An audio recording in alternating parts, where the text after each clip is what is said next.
backfield to Watkins. Sammy Watkins for the touchdown.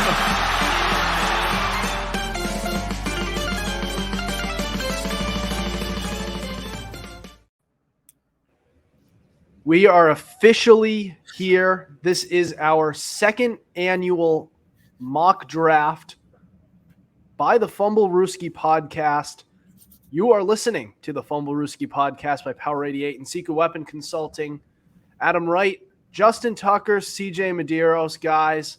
It is that time of year again. And CJ, you can officially say it. Say who you are. Now, for those of you at home who don't know me, I'm a big draft guy. And today it's time. It's time. Hallelujah, it's time. That's absolutely right. Well, CJ, around this time last year, gave us the suggestion when he first joined the show. He said, hey, the last podcast we did, we used this mock draft simulator, and we did our own official mock draft, and we gave it out to the public and gave the people what they wanted. So we did the same, and now here we are on our second one, and we're ready to get started. So we're going to break it up into 3 segments. So we'll break the mock draft into thirds. So we'll go 1 to 10 for the first segment, 11 to 20 in the next one, and then 21 to 31, no 32, courtesy of the Miami Dolphins. But you guys ready to mock some players to some teams? Oh, I certainly am. Oh, we're ready. Actually, don't do that for every pick. I feel. Oh, no, I'm not. I just want to do it for one. That's going to get annoying to our audience, but you could do it before every segment. How about that? No, I already did what I wanted. It's fine. All right, we'll do that. All right, and we probably just got nailed for copyright, but who cares? Wait, what? Oh, boo. Doesn't matter. The NBA uses it too. It's fine. It's whatever. All right. So, Tuck, do you want to kick us off with our number 1 overall pick by the Carolina Panthers? The number 1 overall pick in the 2023 NFL Draft, the Carolina Panthers select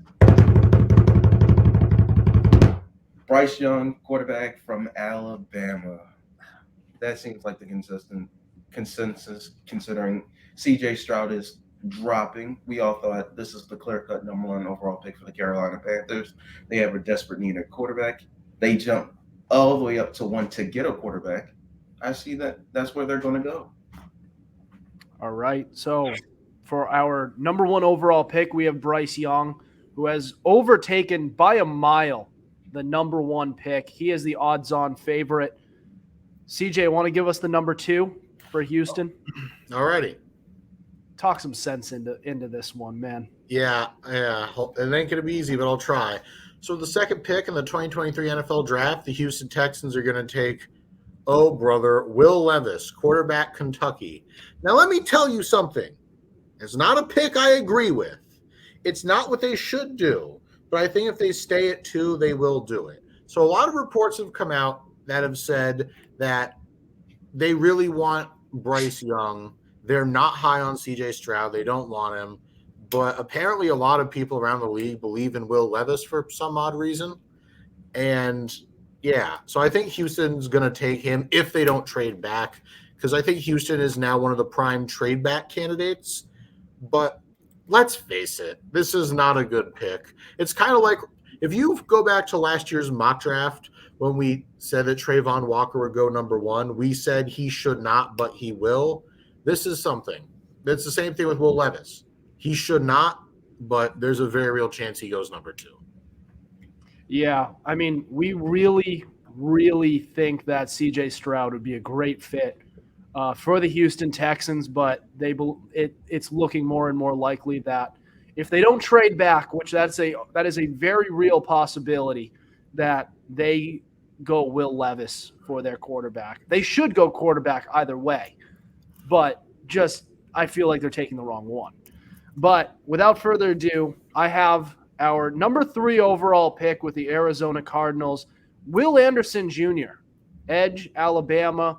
So you lose both of your starting edges So it's pretty logical that if you stay here, if you're Arizona, because another possibility where a team could trade back. If they don't, there's no doubt in my mind that they are going to go edge, and it's Will Anderson Jr. by a long shot. I think he is the number one edge, and that is the guy who you take if the Cardinals wish to stay at number 3. But at number 4, Tuck, you want to give us who Indy's picking? With the number 4 pick in the 2023 NFL Draft, the Indianapolis Colts finally get a quarterback for the future, finally get rid of all the past their prime quarterbacks, and they select C.J. Stroud, quarterback from Ohio State. It's about time he got off the board. I'm still upset that Will Levis goes before him. I think C.J. Stroud is clearly the better overall prospect and player than Will Levis, but it's a nice little slide and a benefit for Indianapolis to pick him up right here. That is huge for Indianapolis, as the last time that they had a high pick like this and used it on a quarterback, Andrew Luck turned out to be a pretty good quarterback. Then they killed him. It's what they did afterwards that really put the nails in the coffin. But CJ, with the 5th pick, who are the Seahawks taking? The Seattle Seahawks, we think, will select Jalen Carter, the defensive tackle from Georgia. Now, the Jalen Carter saga has been something else. Turned out his street racing incident led to the death of a teammate. He showed up to his pro day overweight and couldn't finish his drills. But that will not put him out of the top 5, at least not according to us. Now, he still has the high upside. He's been working out more. Most of the legal issues are behind him, so I think Seattle will take him. Their defensive line is arguably the weakest unit on that roster, and if you can unlock his full potential, oh boy, he's going to be deadly. Yeah. I mean, that is Jalen Carter is a guy who is going to be even if he just got in trouble, with which he did, the talent's just too good to pass up. But with the number 6 pick, which I have, Detroit is going to take. We have Christian Gonzalez, cornerback, Oregon. So if the Seahawks didn't take Jalen Carter, he would be going to Detroit because that is a need for them. They were dead last in yards allowed to running backs on the ground this year. So it would be there. However, they have another first-round pick, so they can still focus on it there. But cornerback is another need for them. They have it nailed down pretty well, but they have everything kind of set. They've addressed everywhere they needed to. They've needed to go, but it would make that defense, especially the secondary, that much more elite if they went corner. But at 7, who is Vegas taking, Tuck? With the 7th overall pick in the 2023 NFL Draft, the Las Vegas Raiders, I'm still not used to calling them that, select Ohio State tackle Paris Johnson. They need to be able to protect Jimmy G, or as I like to call him, porn star Jimmy. They need to protect him for his life because last year they were one of the worst offensive lines in the NFL. Paris Johnson is, I believe, the best overall tackle in the draft this year. And with some fine-tuning, I believe he'll be a benefit to that new O-line. So, yeah, that's why I picked him. All right. So, Vegas going Paris Johnson Jr. They have an offensive line that has played better than they are capable of, but it doesn't hurt to go offensive line and actually get some talent there to give them some reinforcements because they've been doing well. So throw them a bone. But at 8, CJ, who is Atlanta taking? So at the 8th pick, we have the Atlanta Hawks taking Bijan Robinson, the running back from Texas. Now, all cards on the table, not a pick I agree with. In fact, I Albert Breer has said that Robinson has been consistently linked to the Falcons, and a lot of people have noticed that they are showing like a lot of interest in him. And for some people who think he could go mid to late first, the Falcons might take a gamble and scoop him up. He's been regarded by some as a generational talent, and it's like, oh, he's a top 10 player in this year's class. But see, here's the thing: as good as he may be, this is 2023, and you don't draft a running back this high anymore. It's not a pick I agree with, but I can definitely see it happening. Yeah, unfortunately, so many teams wind up making this mistake. They take a running back in the first round, more specifically early in the first round. A lot of the times they do pan out, but it doesn't do much for them. I mean, like Leonard Fournette wound up being a stud for Jacksonville. And Saquon Barkley is one of the better backs in the league when he's healthy. And Ezekiel Elliott, same way. But none of the teams who have drafted a running back in the first round have won a Super Bowl. So that says something. But with that being said, at number 9, I have Chicago taking Peter Skoronski, the tackle out of Northwestern. I am very skeptical about them taking a tackle, but I feel like that's the best route that they can take. It's the safest one too, because your top priority needs to be getting protection for Justin Fields, who has been one of the most sacked quarterbacks in the league the last 2 seasons. And that is not a good environment to raise your quarterback in. You finally got him some targets. That's great. And you got a nice little defense behind him as well. Now go and get some more protection. You got Braxton Jones on one end. Get that bookend with Peter Skoronski at right tackle. But that being said, don't rule out Chicago trading back. In fact, you could almost bet on them to trade back. But we're not doing trades.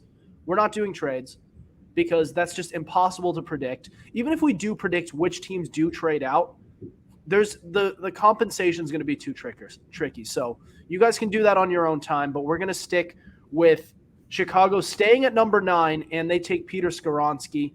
But again, they're going for a right tackle, so they could trade back and take a tackle who is more capable of playing right tackle because, I mean, it's easier to find those than on the left side.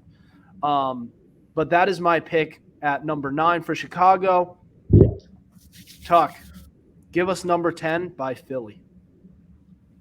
With the 10th and final pick of segment 1 in the 2023 NFL Draft, the Philadelphia Eagles select Tyree Wilson, edge, Texas Tech.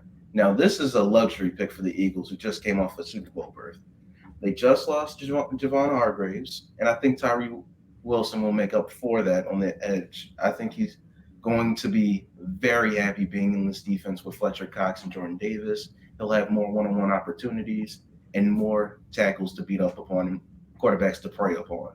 I think this is a good pick for the Eagles, and I think he might be in the running for Defensive Rookie of the Year, just with the pieces around him. All right. Well, there you have it. Our top 10 for this year's 2023 NFL Draft. We can't wait for it. And we absolutely cannot wait for this next segment where we have 11 through 20. So that is Tennessee. It'll be starting with Tennessee and ending with Seattle. This is one you won't want to miss. Don't go anywhere. This is the Fumblerooski Podcast.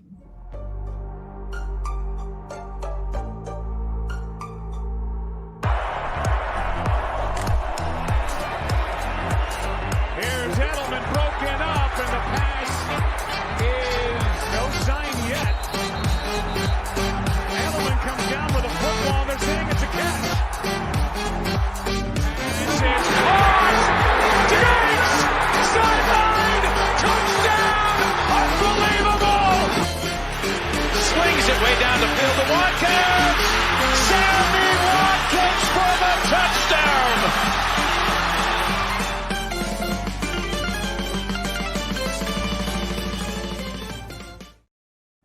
Welcome back to the Fumble Rooski podcast. Adam Wright, Justin Tucker, CJ Medeiros, our second annual mock draft of the NFL draft.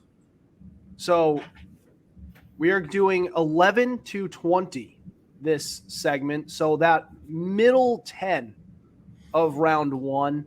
CJ, kick us off with Tennessee. So, with the 11th overall pick, we have the Tennessee Titans selecting Anthony Richardson, quarterback, Florida. Now, this is not a pick that we agree with, but for all intents and purposes, we have heard that their starting quarterback, Ryan Tannehill, is on the trade block. And a report came out today that the Titans are very unhappy with former third-rounder Malik Willis. So I think they're going to shoot their shot and try to get Anthony Richardson. Not something I like. Schematically, he's an awful fit. I've been very adamant that I think he's too raw, but hey, that won't stop their GM from taking him, I fear. Yeah, and in their defense, to talk some sense into it, if they were to hold on to Ryan Tannehill as well and draft Anthony Richardson at 11, I mean, Richardson has been considered to be a project if he even does work on the NFL level. So if he were to sit behind Tannehill for a year and then come in and start some games, that would make a little bit of sense. That's something that number 10 overall pick in the 2017 NFL draft, Patrick Mahomes did, and his career wound up going pretty well, I will say. So that is something that they could do, but with the number 12 overall pick, the Houston Texans are going to take Jackson Smith-Njigba, wide receiver, Ohio State. So whichever quarterback they take, whether it's Will Levis or even if they have some sense in them and they take CJ Stroud, they're still going to need a weapon for him. And they did go out and sign Robert Woods, which has some potential to it. They got Noah Brown, who had a career year, but they traded away Brandon Cooks, who was their wide receiver 1. So they need a number 1 guy to go along with their assumed franchise quarterback, right? Jackson Smith-Njigba fits that bill. They go wide receiver, and I think this is a slam dunk. The Ohio State products usually wind up panning out. I mean, just look at how it worked out in last year's draft. Both of them were runners-up for Rookie of the Year. Actually, one of them won it. Garrett Wilson, Chris Olave had pretty explosive seasons, especially with the quarterback play they were playing. They were working with. Smith-Njigba will have that luxury. So they go wide receiver. But at 13, Tuck, who's Green Bay selecting? Despite my opinion, with the 13th overall pick in the 2023 NFL Draft, the Green Bay Packers select Dalton Kincaid, tight end out of Utah. I said when we were doing this, if they were going to take a tight end, they were going to take a certain somebody, but we'll get to that later. But I think he fits within the system. I believe he'll do fine with the system. Jordan Love needs a new offensive weapon to throw to, and they're kind of at tight end. So, yeah, I think this is a nice piece for Green Bay to give as a security blanket for Jordan Love as he starts to actually take over the reins now that Aaron Rodgers is gone. Yeah, well, they lose Aaron Rodgers because he wanted out.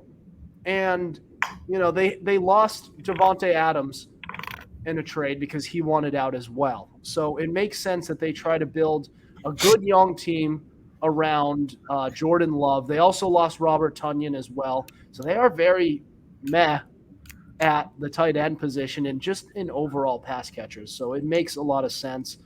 But CJ, your New England Patriots, my Pats, who are they taking at 14? Don't know how he fell this far, but at pick 14, we have the New England Patriots taking the shutdown corner out of Illinois, Devin Witherspoon. Now, here's the thing. As Pats fans, we know Bill Belichick loves to trade down to accrue more picks. Granted, he does it regardless of the talent that's on the board. But I think Devin Witherspoon's a player that if he's available, if you're Bill Belichick, I don't know how he can resist. He fits New England like a glove. The fight in your face, man-to-man press corner with good balls. You're cutting out a little bit. Huh? You were cutting out a little. Oh, I was just going to say he fits the defense like a glove, and he's the kind of feisty, in-your-face press corner that Bill Belichick loves, and they need a true corner one who can play outside. If he's there, there's no reason for Bill to do his usual trade back. You can't leave somebody like that on the table, and I honestly don't know if he's there that Bill will be able to resist. Yeah, and unfortunately, Bill has been able to resist in years past, particularly last year when both Devin Lloyd and Trent McDuffie were on the board, and they decided to trade back and then take a guard in the first round. So that was insult added to injury, but at certainly a strange pick. What? Certainly a strange pick, if I do say so myself. At number 15, at number 15, the New York Jets. I got no comment on that. At number 15, the New York Jets select tackle Broderick Jones out of Georgia. So it's pretty simple on what the Jets need here. They have talent everywhere you look on the field. They now have their quarterback that they've been searching for years. So what do they need? They need to shore up that offensive line. Now, it's not bad when it's healthy, but key phrase, when it's healthy.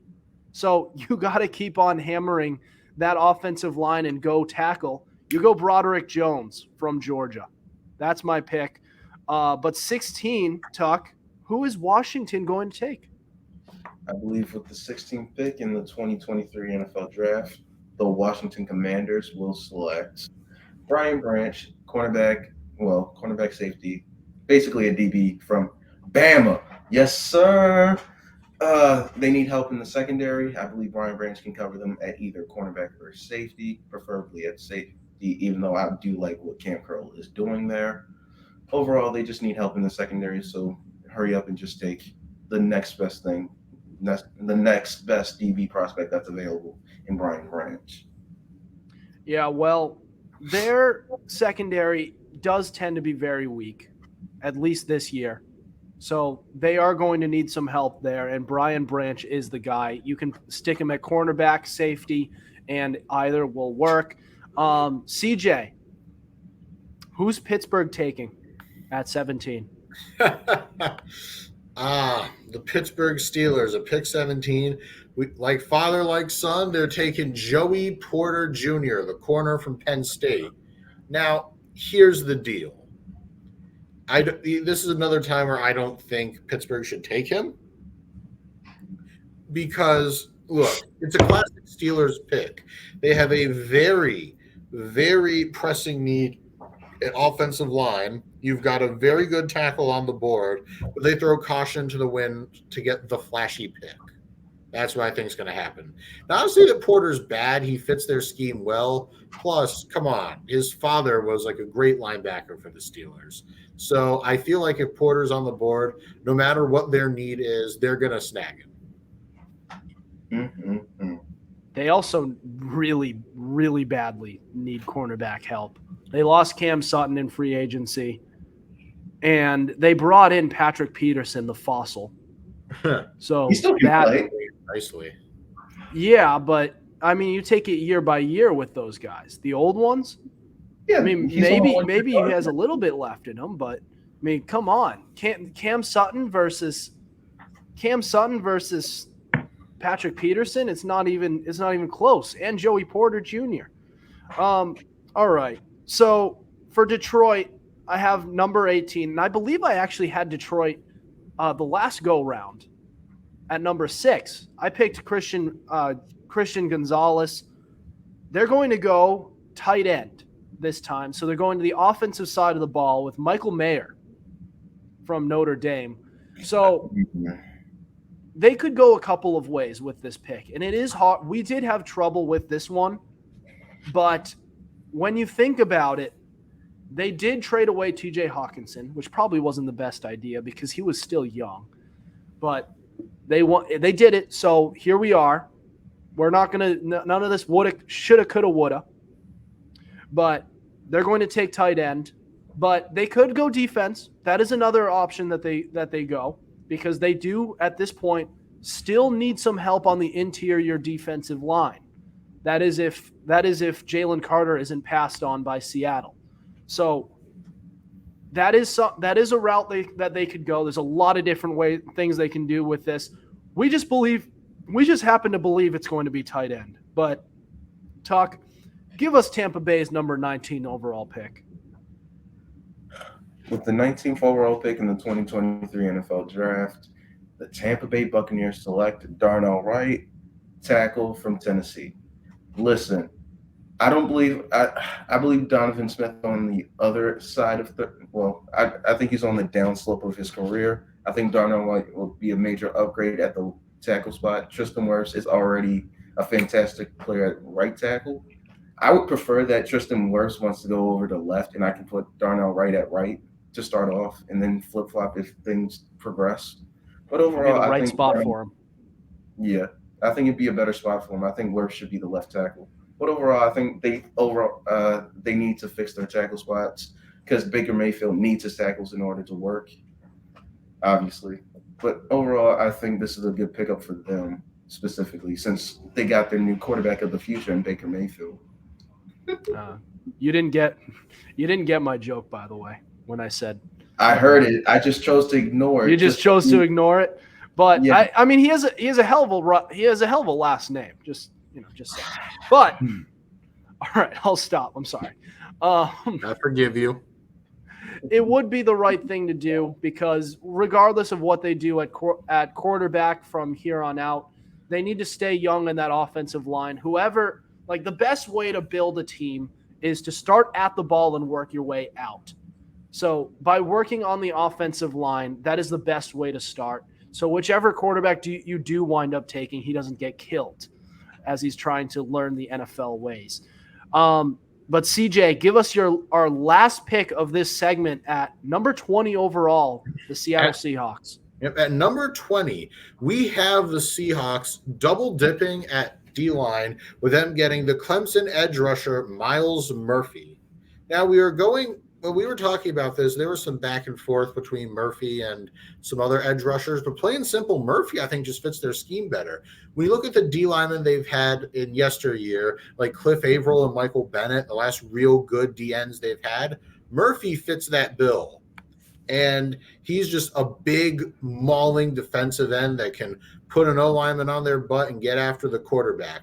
And like I said earlier, the Seahawks, their weakness far and away the D-line, and I honestly would advocate for them double dipping. You know what I'm saying? I mean, I truly believe I never usually advocate for that, but I think it's a smart thing to do.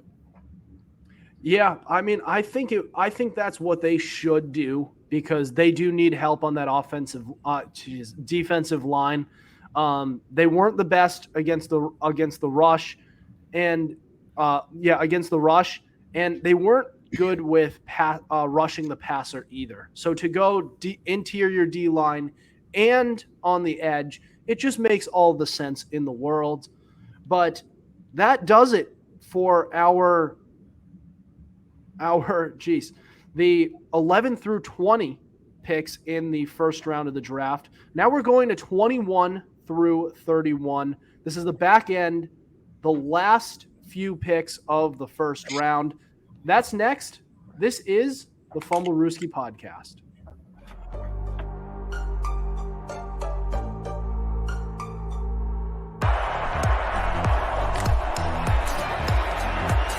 Here's Edelman broken up, and the pass is no sign yet. Edelman comes down with a football. They're saying it's a catch. It's caught. Diggs! Sideline! Touchdown! Unbelievable! Swings it way down the field to Watkins. Sammy Watkins for the touchdown.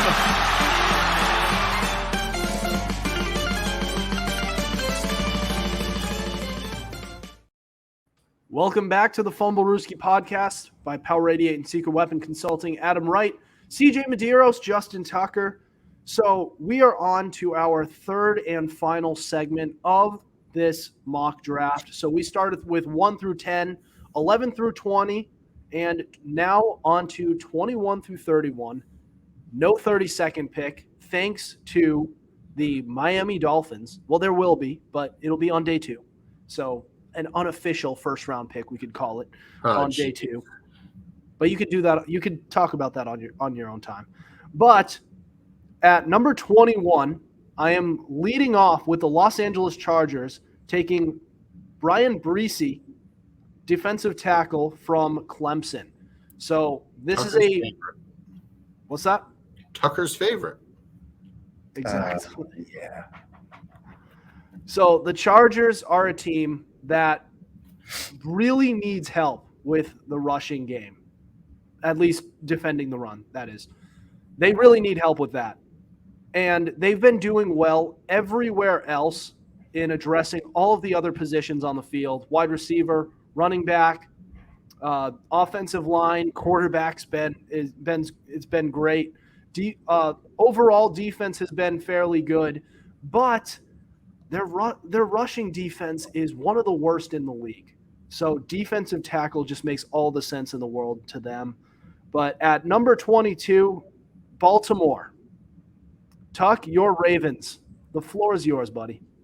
Oh, yes. With the 22nd pick in the 2023 NFL Draft, Baltimore, stand up, because we are selecting Deonte Banks, cornerback out of Maryland. Yes, we need a cornerback spot filled now that we won't sign Marcus Peters, or at least I don't think we will. I'll be happy if we sign Marcus Peters. But until then, Deonte Banks will do just fine. He's younger, cheaper, and faster than Marcus Williams. He has ball skills for days, and I think he'll be a complementary piece to Marlon Humphrey. And this secondary is elite with Deonte Banks in it. Yes, sir. Let's get him. I hope he's there during draft night. I hope he's there. Come on. Yeah, well, they're absolutely going to need another corner opposite Marlon Humphrey after Marcus Peters is still on the free agent market.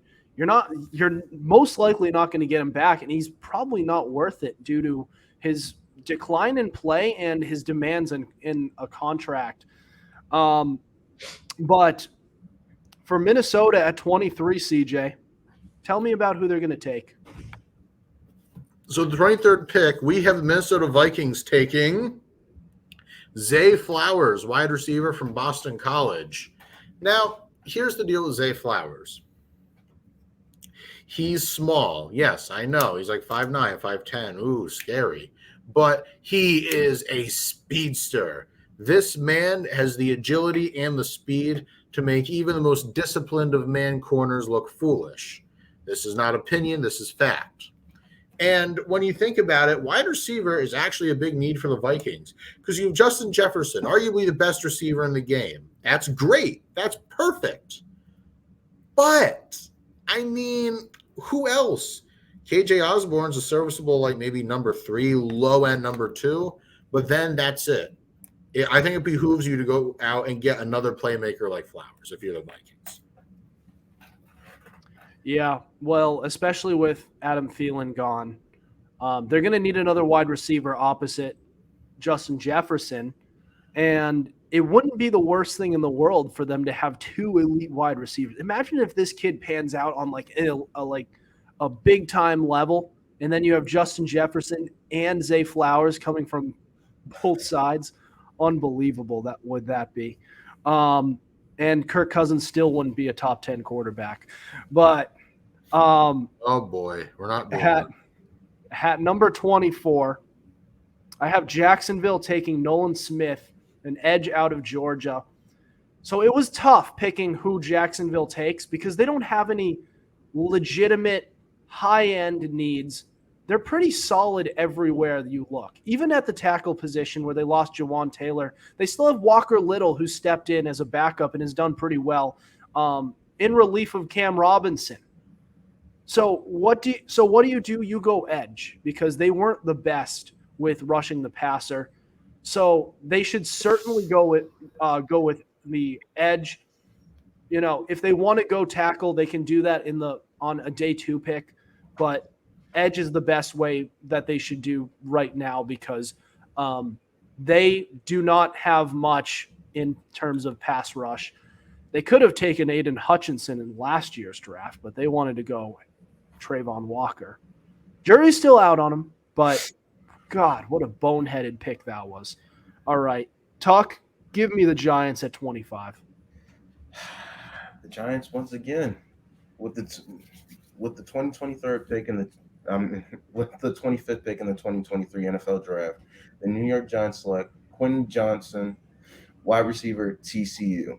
Now, I believe that the Giants finally upgraded their weapons this offseason with the addition of Darren Waller, but they need more from the wide receiver spot. Kenny Golladay wasn't giving it to them, so I give them a wide receiver that they so desperately need. I believe if done right and they develop him properly, this guy can be a red zone problem. He has 4.4 speed and is a big body target. The problem is he doesn't always act like that.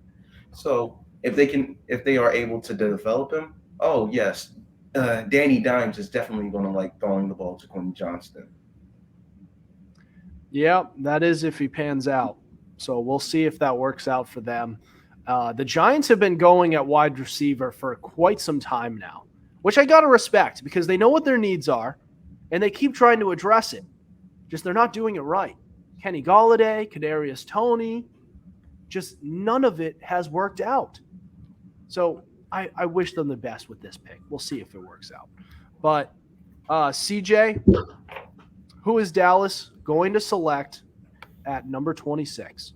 So, looking at the 26th pick, the Dallas Cowboys are selecting Darnell Washington, tight end, Georgia. This is one of Justin Tucker's favorites. Yeah, that's right. So here's the thing.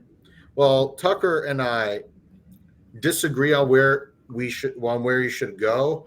I think we can both agree on that if he's there, Dallas better scoop him up, right? Yep. So here's the thing. They need a tight end, because you had a good tight end. You did. But, you had I'm blanking Dalton on the Schultz. guy's name. Thank you, Dalton Schultz. Yeah, you had Dalton Schultz, but I got some news for you, Cowboys fans. You no longer have Dalton Schultz. So you get a big body tight end who acts like a 6 lineman and can high point the ball. That's a fun weapon for Dak. Yep. Yeah. I mean, this is a Dallas team that doesn't have many needs. And tight end just happens to be one of those few. And like I said, this Cowboys team, whether you like it or not, is the most well-rounded it has been in years. And I would say they probably have their best shot at contending this year than they have in the past decade. So we'll see how it works out. I'm not making any predictions, just saying that they have some good talent this year. But at 27, I have Buffalo, and I have them taking Kalijah Kancey, defensive tackle out of Pittsburgh. So they have Ed Oliver, but his contract is going to be up soon, and he's getting up there in age. So they are going to need to find his replacement fairly quick. So that is the guy who they take. Now, I would say this would be a slam dunk pick if the Falcons didn't get stupid and pick Bijan Robinson. I would say that they would take him if he lasted that far, because there's also the Eagles who have been rumored to want to go running back as well, and our Patriots, God forbid. So they go defensive tackle, but if Bijan Robinson is there and they don't take him, there's going to be some issues. So at 28, Cincinnati, Tuck, give it to us. God. Of all the teams I've had to get, I would rather get Pittsburgh than get Cincinnati. But with the 28th pick in the 2023 NFL Draft, the Cincinnati Bengals select Emmanuel Forbes, cornerback, Mississippi State. I want this team to suffer. I don't want to give them a good player. I don't want to give them Emmanuel Forbes. I want them to stay with Eli Apple. I want them to suffer with what they got. But unfortunately, we had to give them a good player. I didn't like it when they told me this is how it had to go. I said, give them the worst player available. Give them a 7th-round pick. They said no. And so this is how we got here. Emmanuel Forbes is a good corner. He's not the high-end talent that Devin Witherspoon or Christian Gonzalez is, but a still reliable player for the Mississippi State defense. I think he can do good things, especially in the AFC North. That's all I have to say about this. I'm not talking any more positively when it comes to the Cincinnati Bengals. We appreciate you for trying. Yeah, I mean that's the best you're gonna do. I know Tuck doesn't like being unbiased, but you know, you can see the pain in his eyes when he does it. But I mean, it is a need for them, and they've addressed everything else. They did lose both their safeties, but they got another kid in free agency, and they still have Dax Hill to slide in the other safety spot. So what they really need is corner, especially since they are probably the deepest they've been in a very long time on that offensive line. So that is a positive that they haven't had in quite a while. So cornerback that's the issue here. So they have to address that. And honestly, I think this isn't enough. I think they should trade up. So there's another trade possibility for you. So at 29, CJ, who's New Orleans going to take? So at 29, we have the New Orleans Saints taking Lucas Van Ness, the edge rusher from Iowa. Now, there's rumors that he could go to Philly at 10. He might go in the middle of the first round. No, he shouldn't. This is about where he should go. And if New Orleans can get him, then that is just wonderful. Because I think anything higher than pick 25 is a massive reach for him. But that being said, it fills a need for New Orleans because you lost Marcus Davenport in free agency. Cam Jordan's not getting any younger, and Peyton Turner, your other first-round edge rusher, has been a flop. So, hey, it fills a need. Yeah, that is a fair point. They are lacking in the depth, and they are aging at that position. And their defense, a defense that has been one of their staples in the past couple of years, is starting to deteriorate a little bit. So to revamp that would be huge for them. But at number 30, I have Philly, and they are going to take Osiris Torrance, the guard out of Florida. Now, I'm not a big fan of them taking guards, and honestly, I think they should wait till day 2 to do it. But it's not about what I think they should do. It's about what they will do. That's the spirit. And they do need some help on that offensive line, particularly on the interior. And Osiris Jones does fill the need. And I am notoriously against guards being taken in the first round. But if they work, then they work. And if this guy works out, then fine, whatever. I still wish you took one of these guys with your second round pick. But Tuck, close us out with Kansas City at number 31. I don't know how they keep getting away with absolute filth, but with the last and final pick in the first round of the 2023 NFL Draft, the Super Bowl champion Kansas City Chiefs select Jordan Addison, wide receiver from USC. They do not deserve to have him. I don't know how he got to the spot. He should be higher. The fact that Kansas City, we actually mocked him to Kansas City tells you a lot. He should not have fallen this far. He should be drafted way before Kansas City gets to him. But in that offense, oh my God, he is going to be a 1,000-yard receiver and a 10-plus touchdown type of guy in that offense because Patrick Mahomes will be able to find him. He's a good route runner, and I believe he can fit whatever they need for him to do in Kansas City. Yeah, and honestly, this is very reminiscent of the Patriots of old from the last 20 years with Brady and Belichick. They would just feast off of the rest of the league's stupidity. And it feels like that has been exactly what Kansas City does.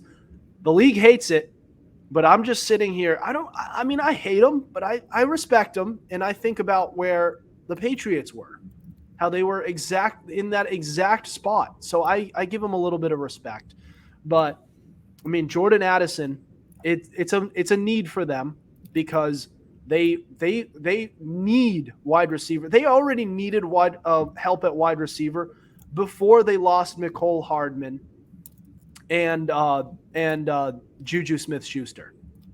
Now they need it even more. So you go and get Jordan Addison. That's huge. That's a big ad for them, and it keeps them in Super Bowl contention while they have their contending window open. But that does it for our official 2023 NFL mock draft, our second annual mocking of the official one. So this could be very different, and you guys could go back into the comment section and say, you guys are freaking morons. How did you mock him there when he went over there? It's going to happen. We got a lot of picks wrong last year, but we got a lot of them right. We actually did pretty well with the top 10. Yeah. All right. So that's going to be it. But do you guys have anything else before we end the show tonight? Good luck watching the draft. Godspeed, everyone. Please don't let Jordan Addison fall to Kansas City at 31. Also, right. let's just hope now Bill Belichick doesn't do another boneheaded trade back or reach on someone. Thank you. Amen. You know what, guys? The real NFL draft was the friends we made along the way. All right. But you know me, I'm a big draft guy, so I can't Whoa, stop the steal. That'll do it for us tonight. Thank you for listening to us. We have new episodes out on Tuesdays and Fridays at 7:30 p.m. Eastern Standard Time. Be sure to subscribe to our YouTube channel. We also have all our episodes available on Spotify, Spreaker, Apple Podcasts, iHeartRadio, Google Podcasts, and so much more.